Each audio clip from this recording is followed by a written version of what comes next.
Hi, I'm Emery. They shoved a gun in my face while my daughter's breath rattled in the back seat.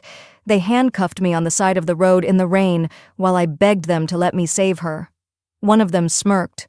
"Nice try, ma'am," like my fear was a joke to him. But he didn't laugh for long. Not when my husband stepped out of that black SUV in full uniform, eyes cold, voice steady. They thought they could break me that night. But they have no idea what a mother will do when she's done being silent. Before we dive in, tell me, have you ever had to fight for your child when everyone else called you crazy? Drop a comment below. I read every word. The rain was coming down like it wanted to wash me off the face of the earth. I buckled my daughter in the back seat, her small body trembling, cheeks flushed with fever.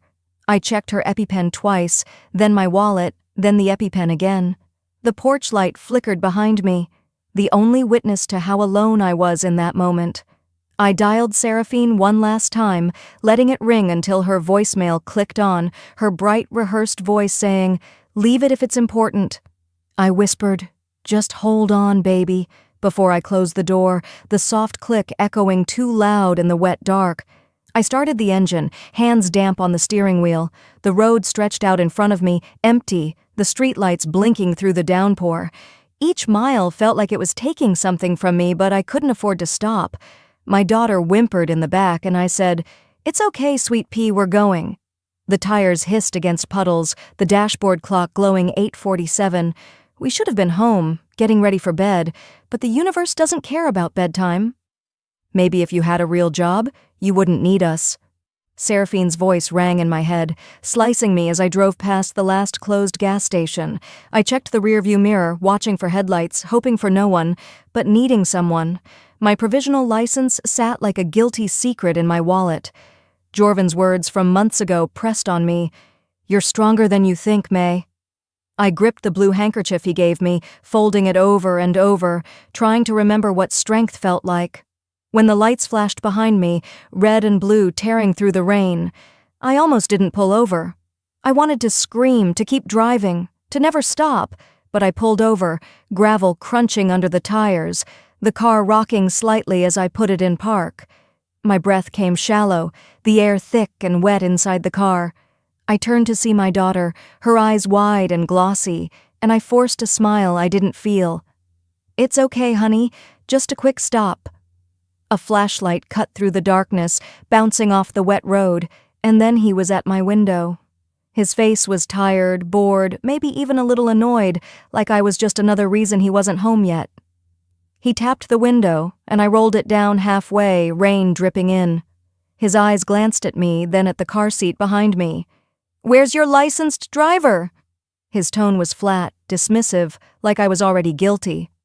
"My daughter," I said, voice trembling despite how hard I tried to keep it steady. "She's having an allergic reaction. I need to get her to the ER." He leaned back slightly, shining the flashlight into the back seat, pausing when he saw her, then his eyes came back to me, cold and indifferent. The rain drummed on the roof, a steady, punishing sound that matched the beating of my heart. "Everyone says they have an emergency," he said, smirking, as if he'd heard it 1,000 times from people just like me. He reached for my ID and provisional license, his fingers brushing against mine as I handed it over, my hands shaking enough that I almost dropped it. "Step out of the vehicle," he said, unclipping the handcuffs from his belt with a practiced flick, like it was routine for him. Maybe it was. I looked back at my daughter, her small hand pressed against the window, eyes filled with a fear that cut deeper than the cold rain soaking through my clothes as I opened the door.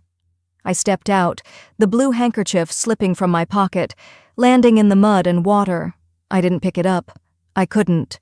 The cold steel snapped around my wrists, heavy and humiliating. The rain washed down my face, mixing with the tears I refused to let fall. I looked at my daughter, locking eyes with her through the rain-blurred window, and all I could think was, "I will not let them take everything from me." The cuffs bit into my wrists as I stood there, rain trailing down my back, slipping beneath the collar of my shirt, chilling every inch of me. I kept my eyes open, refusing to blink, refusing to cry, even as the water dripped from my lashes. I would not let them see me break. I heard my daughter's muffled cry from the car, a single word cutting through the noise of the storm. "Mommy!" Officer Drexel's grip on my arm was rough, pulling me toward the cruiser like I was some petty thief caught in the act. The gravel under my shoes shifted, sliding with the mud, but I kept my footing, forcing my legs to hold steady. I couldn't let him see me stumble, not in front of my child. Her small hands slapped against the window, her sobs a sharp echo that reached deeper than the cold. "I need to get her help," I tried, my voice low but clear, hoping he'd hear me, hoping there was still a human under that badge. He didn't slow, didn't look at me. The rain hit harder, tapping against the metal of the patrol car as he opened the back door. "Watch your head," he muttered, pushing me down. The plastic seat was cold, rain soaking through the back of my pants, but I leaned forward, turning my head to see her. She was shaking, her eyes wide, her mouth opening and closing as she tried to find the words to call me back.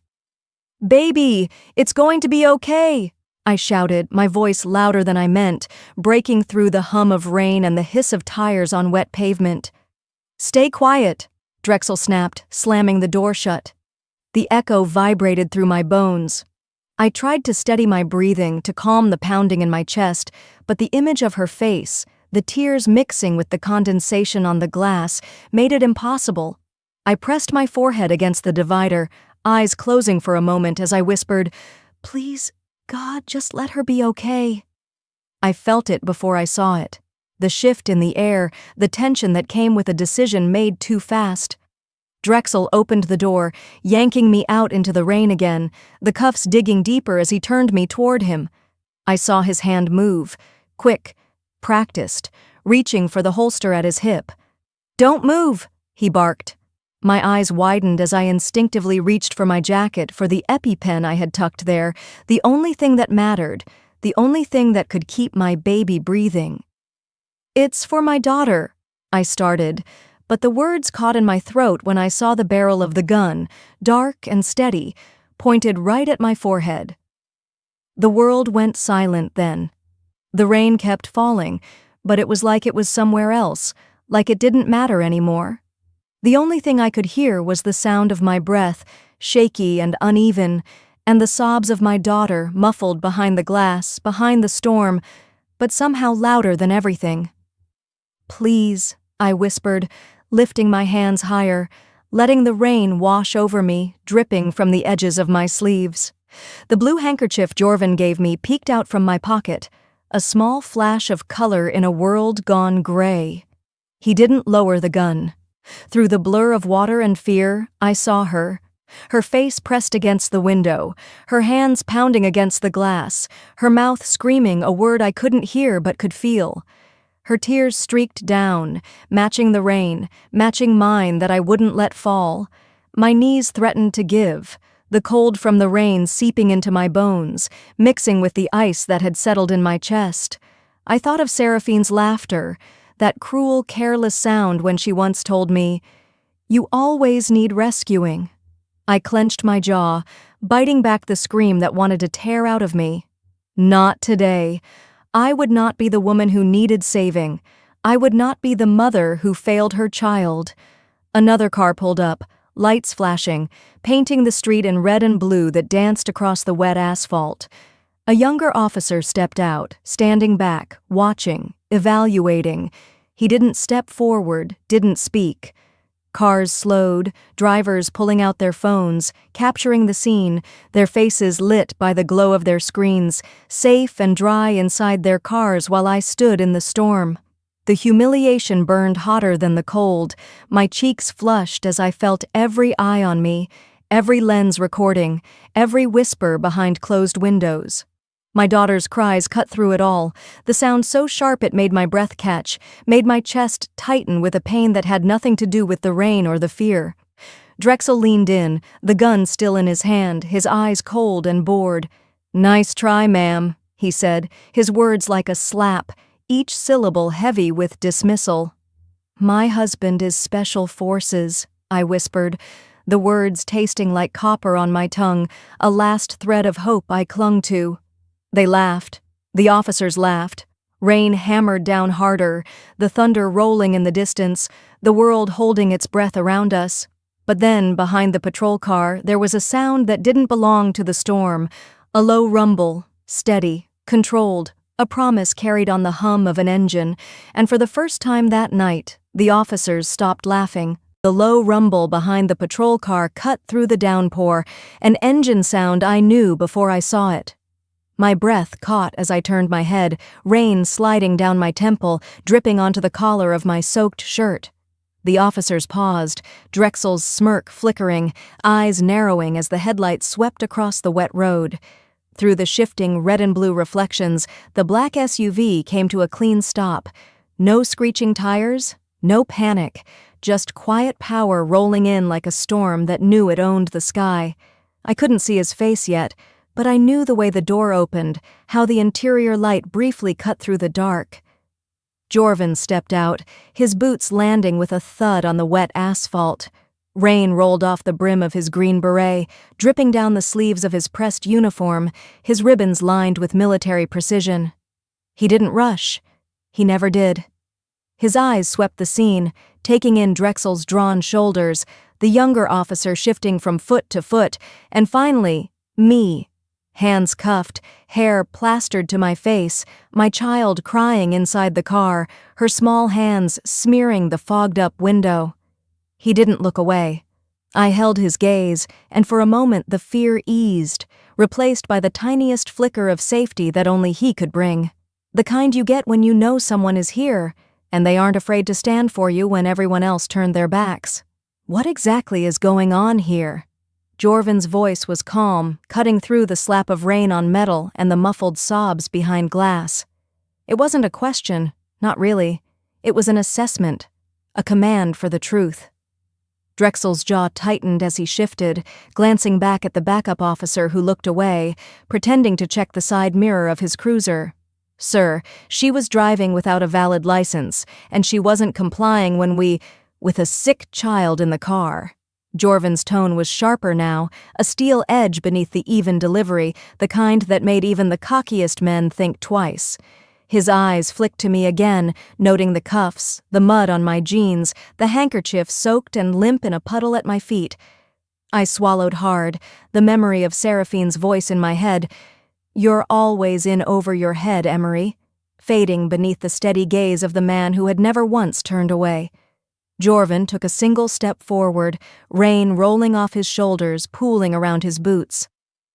"You've made your point," he said quietly, the words hanging in the charged air.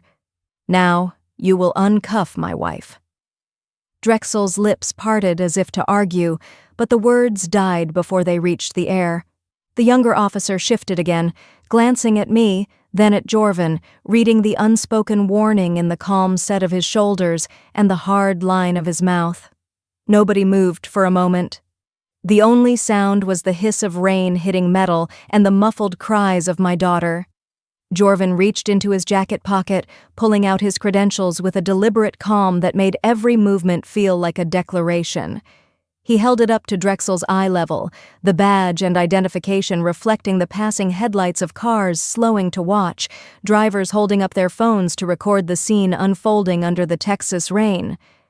"We will sort out the paperwork," Jorvan continued, his voice low, "but you will remove those cuffs now." My breath came in short, uneven pulls, chest tight as the cold bit at my wrists, the steel biting into skin already raw. My eyes flicked to the car, to the small face pressed against the glass, her tiny hand tapping, then pounding, as if her will alone could break me free. Drexel's face was a tight mask, eyes narrowing as he weighed the weight of the uniform in front of him against the arrogance that had led him to pull his weapon on a mother trying to save her child. His hand moved slowly to his belt, fingers brushing over the keys clipped to the loop. For a moment, I thought he'd refuse. I thought he would force this into something uglier, something we'd all remember in the worst way. But then, with a click that echoed beneath the drumming rain, the cuffs released, dropping to the ground with a dull clang. My arms fell forward, and the sudden rush of blood back into my hands was almost painful. I swayed, knees weak from the tension that had held me rigid for what felt like hours. Before I could fall, Jorvan's arm was around me, steadying, strong, the scent of rain and earth on his uniform grounding me in a way nothing else could. He didn't say anything at first, just let me lean against him as I tried to catch my breath, the tears I had held back finally brimming, hot against the cold rain sliding down my face. "Emery," he murmured near my ear, his voice low enough only I could hear. "We need to get her to the hospital now." I nodded, pulling back just enough to see his eyes, seeing the worry there, the steel layered beneath it for everyone else but me. Behind us, Drexel cleared his throat, but Jorvan didn't look at him. He kept his focus on me, the only anchor I had in a world that felt like it was slipping out from under me. I glanced at the car, at my baby's tear-streaked face, and felt the resolve settle in again. I wasn't done. Not with this, not with any of it. We turned, Jorvan guiding me toward the black SUV, the rain washing over us, the lights of the patrol cars still flashing in the storm. Jorvan steadied me as I stumbled, his arm firm around my shoulders while he guided me to the SUV. The door shut with a quiet finality, cutting off the flashing lights and rain-soaked chaos behind us. I pressed my palm against the window, watching the blur of red and blue fade as Jorvan eased us onto the road, tires hissing over puddles that reflected the glare of street lamps. Our little girl whimpered softly in the back, her flushed cheeks too bright, eyes too glassy. Each small cry felt like a blade, reminding me why we were here, why I had done what I did. Jorvan didn't turn on the sirens, but the urgency in the cabin was heavy, pressing into the small space between us. His jaw was tight, eyes flicking to the rearview mirror, checking on her, checking on me. I kept my hand on her car seat, trying to soothe her with quiet words I barely heard myself over the roar in my chest. "You're okay, baby. Mommy's here. Daddy's here." The hospital lights glowed ahead, harsh and comforting all at once. The ER entrance bright even through the streaked windshield. As we pulled up, Jorvan was out before the vehicle fully stopped, moving with that calm, deliberate energy that always made people listen, made people pause. He lifted her gently, her tiny hands reaching for me as I climbed out, feet sliding on the wet concrete. Inside, the cold air smelled like antiseptic and rain-soaked clothes. My shoes squelched with each step as I followed him through the automatic doors, the bright lights making the redness on my wrists stand out, the marks from the cuffs a reminder that the night wasn't over. Nurses moved quickly, voices low but firm, questions spilling out as they took her from Jorvan's arms. "How long has she been like this? Any known allergies? Is she breathing normally now?" I tried to answer, my lips trembling, words sticking in my throat, forcing them out because she needed me to. I caught sight of myself in the metal trim of a cabinet, hair dripping, face pale, eyes red. I looked like someone who had been dragged through a storm, and, in a way, I had. They moved her down the hall, her small voice calling for me, and I followed until they told me to stop at the doors, to wait. That word, wait, felt like a punishment. But I did, leaning against the wall, breath coming in sharp, uneven pulls, each second stretching. My phone buzzed in my pocket, a vibration that rattled against my ribs.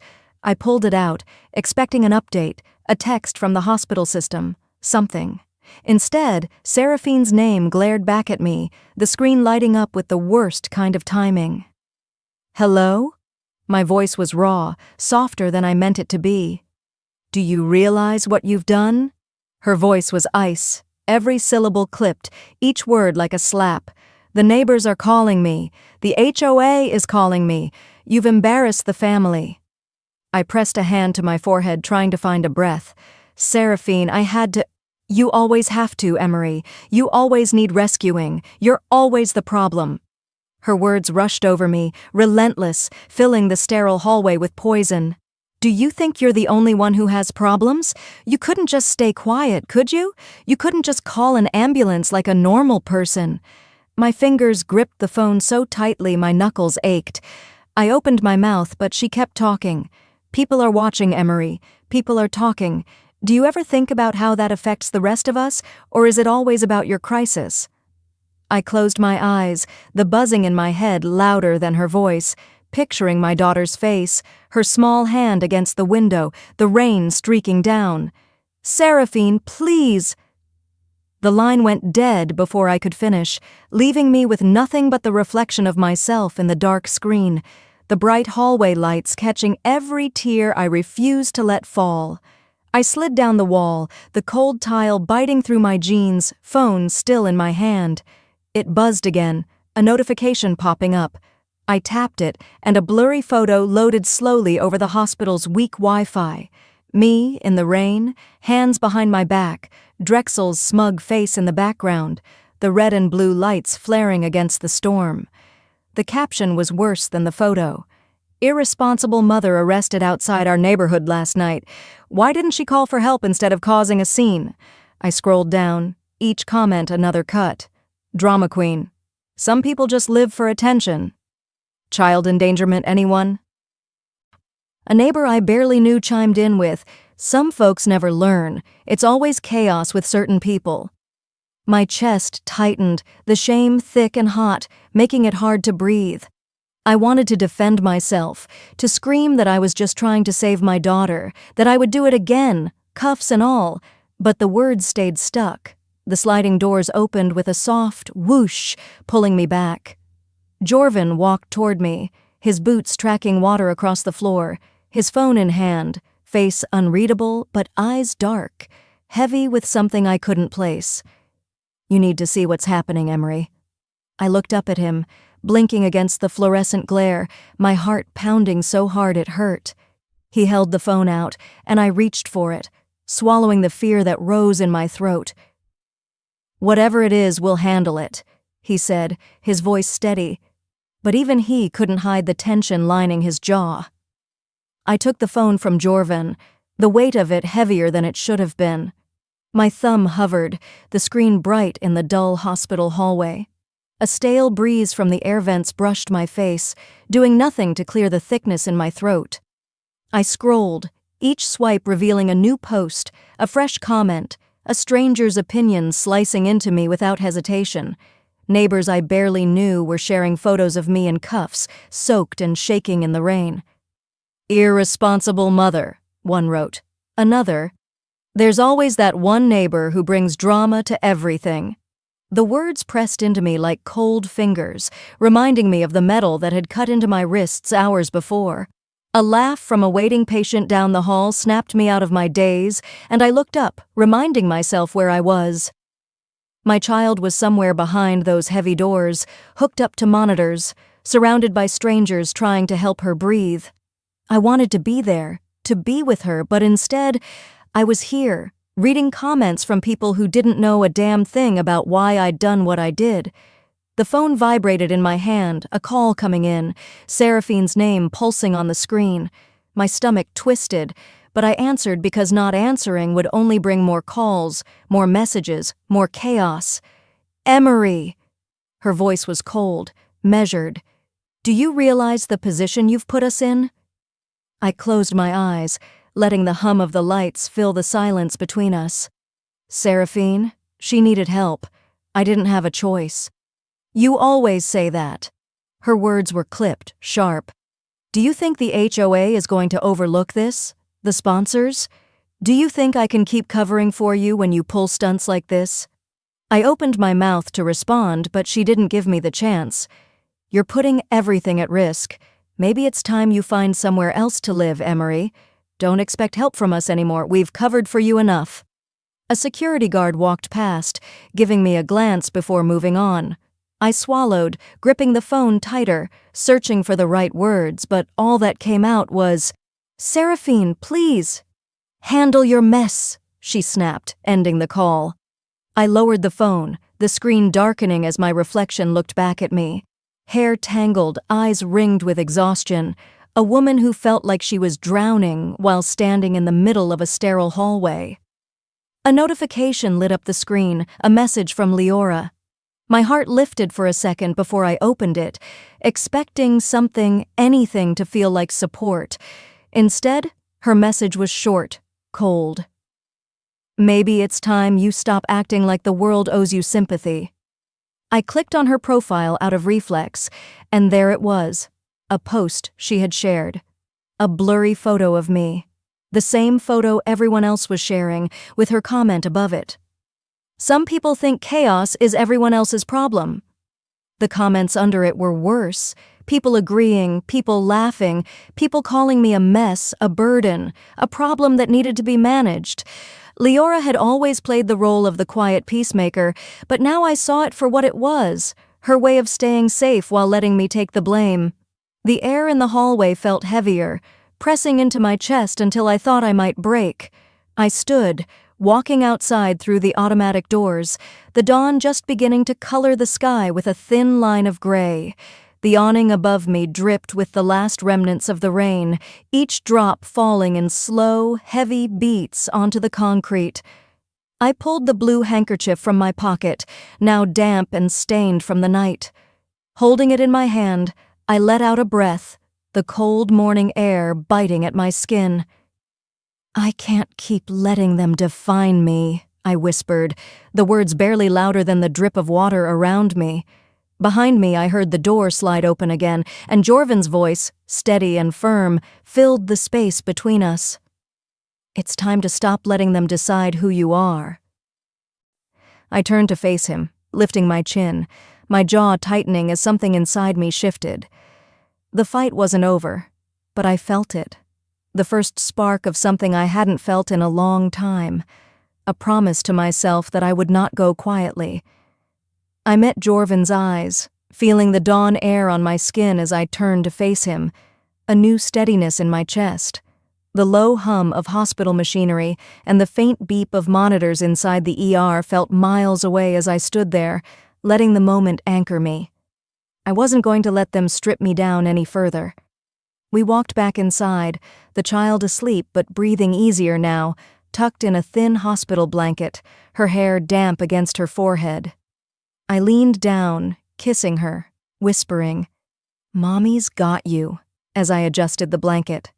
Her small fingers moved to grip mine, even in sleep, grounding me in what mattered. Jorvin stood by the door, watchful but quiet, giving me space. The nurse gave us a nod, letting us know we could take her home. We gathered our things in silence, the morning light stretching across the floor, cutting through the fluorescent glow. As we stepped outside to the pickup area, the sound of tires crunching on gravel made me pause. A sleek black luxury car pulled up with a hiss of brakes, the tinted window sliding down before I even registered the license plate. Seraphine stepped out, her sunglasses still perched on her nose despite the gray morning, lips pressed so tightly I could see the faint lines around them. "Emery?" She didn't say my name like family. She said it like a sentence. I held my daughter closer as Seraphine stepped forward, ignoring Jorvin's protective move to block her path. She tilted her head, her voice dropping low, sharp enough that even the breeze seemed to hush. "You've embarrassed all of us." My mouth opened, but no words came. She kept going, her words quick, clipped, meant to cut before I could even think to block them. "Do you know how many calls I've gotten? The HOA, the neighborhood group, sponsors? They're questioning everything now, our standing, our image, all because you can't keep your chaos contained." Jorvin's jaw tensed, but I lifted my hand, stopping him before he could speak. This was mine to handle. Around us, parents waiting for their kids, hospital staff finishing their shifts, and even a security guard paused, the air heavy with tension as Seraphine's voice carried across the concrete. "You think what you did was heroic?" she continued, her hands gesturing toward me as if I were a stain she needed to wipe away. "Driving without a valid license, getting arrested, dragging your child through your mess. And now? You expect pity, sympathy?" I felt my child clutch tighter to my leg, her eyes wide, the fear I'd tried so hard to protect her from now written plainly on her face. The shame tried to crawl up my spine, but I forced it down, replacing it with something else. Resolve. I took a breath, steadying my voice as I stepped closer to Seraphine, close enough to see the slight twitch in her eyebrow, the tiny sign that maybe, just maybe, she wasn't as in control as she pretended to be. "You've used my silence to keep your image clean for too long," I said, my tone calm but carrying. You've told your version of who I am because I let you. But that ends now. A ripple went through the small crowd gathered around us, people shifting, whispering, pretending not to watch while their eyes stayed fixed. Seraphine scoffed, adjusting her sunglasses even though they had started to slip. Don't make this about you trying to be brave, Emery. You've always been a mess, and we've always been the ones cleaning it up. No. My voice didn't shake, and it didn't rise. It simply was, like a wall she couldn't push past. You've never cleaned up anything. You've kept things hidden, yes, but that was never for me. That was for you, for your reputation, your precious image. She opened her mouth, and I saw her preparing another sharp retort, another cut to keep me small. Leave, Seraphine, now. It wasn't loud, but it was final, and I saw it hit her like a slap she hadn't expected. Her mouth opened, closed, then her nostrils flared as she turned sharply on her heel, her heels clicking against the pavement as she stormed back to her car. The doors slammed and the engine roared to life, but she paused, the tinted window lowering just enough for her voice to reach me one last time. This isn't over, Emery. I didn't flinch, didn't respond. I stood there, holding my child, feeling her warmth against me as Seraphine's car pulled away. Jorvin moved closer, his hand finding the small of my back, grounding me without saying a word. We stood there in the parking lot, the hospital's fluorescent lights humming above us, dawn breaking into a pale blue sky, the air finally starting to warm. I felt it then, in the quiet after Seraphine's departure, the line that had been drawn. I had finally chosen to stand on my side of it. Seraphine's eyes narrowed, but she turned on her heel, her shoes tapping against the concrete as she retreated.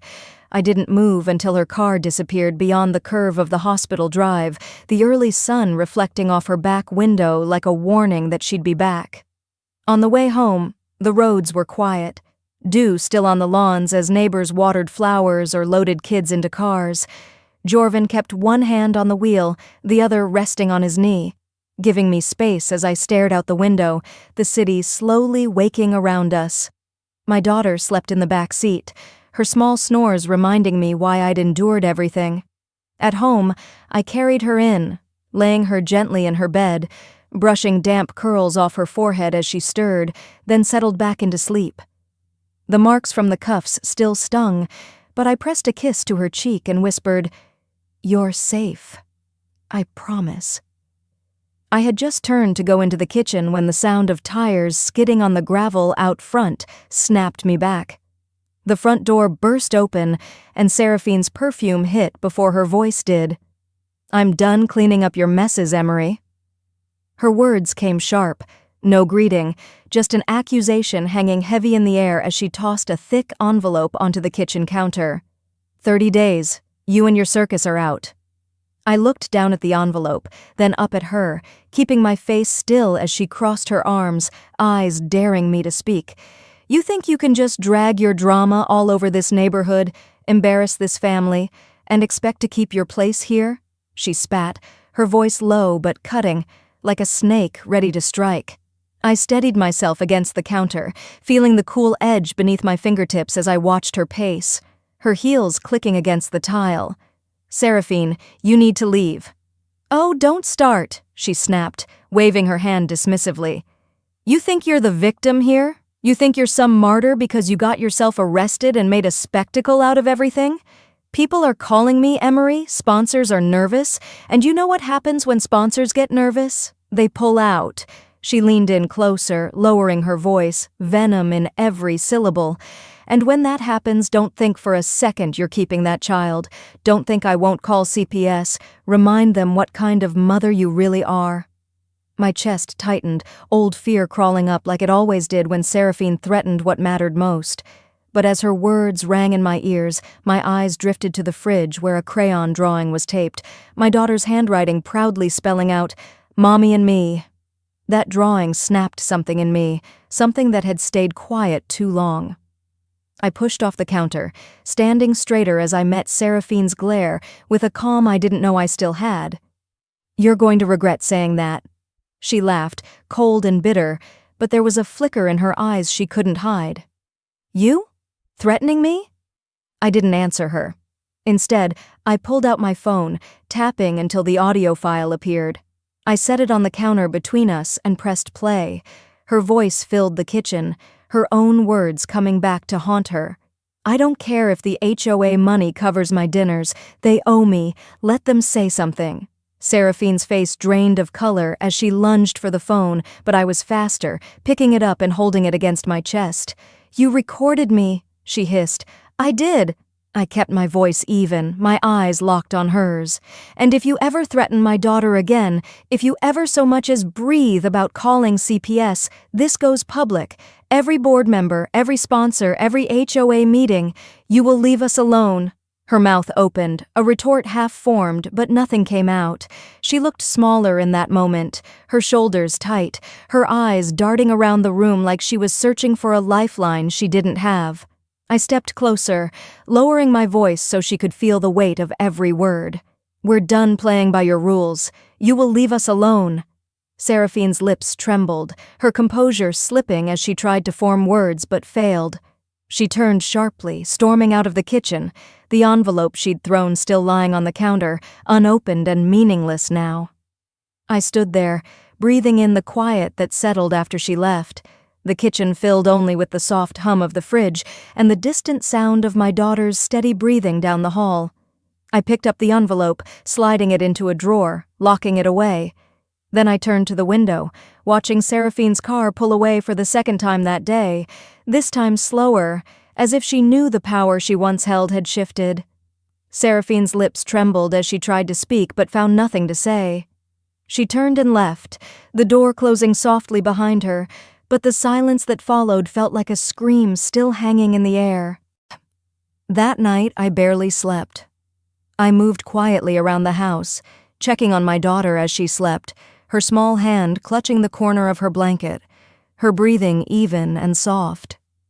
In the kitchen, I washed the same mug 3 times, letting the water run over my hands until they turned pink, trying to calm the storm in my mind. Morning came with a cold breeze and gray clouds, fitting for what I was about to do. I dressed simply, tying my hair back, slipping the blue handkerchief into my pocket like armor. Jorvin stood by the door, his eyes steady, offering me the kind of quiet support that didn't need words. As we drove to the community center, neither of us spoke much, but he kept glancing over, his hand resting over mine when we stopped at a light. Pulling up, I saw Seraphine's car already parked, Leora standing by her side, scrolling on her phone with quick flicks of her thumb, her eyes darting up to see me before quickly looking away. They whispered, their heads close together, their laughter sharp, trying to keep control of a narrative that was slipping through their fingers.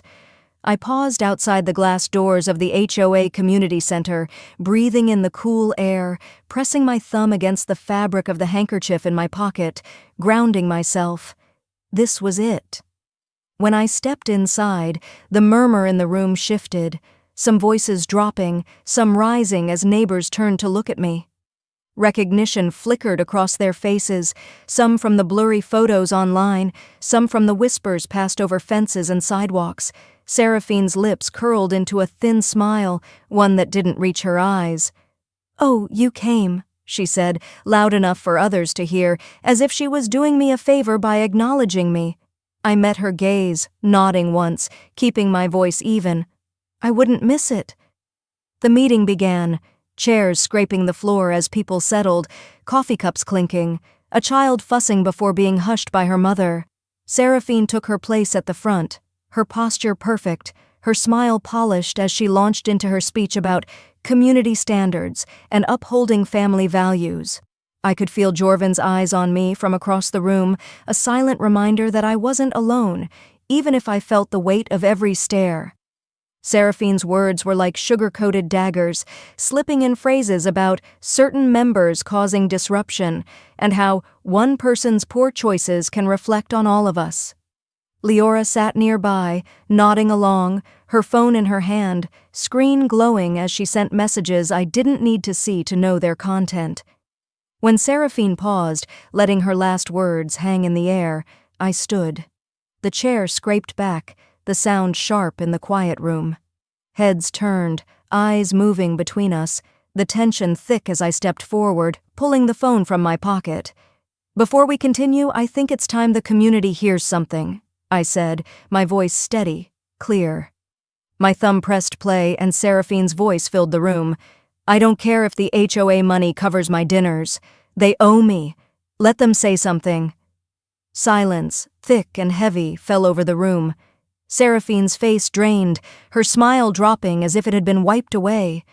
Leora's hand flew to her mouth, her eyes wide as the recording played, Seraphine's laughter ringing out, hollow and cruel. A neighbor, Mrs. Yates, stood slowly, her gaze fixed on Seraphine. "Is that true?" she asked, her voice trembling but firm. Seraphine opened her mouth, but no words came out.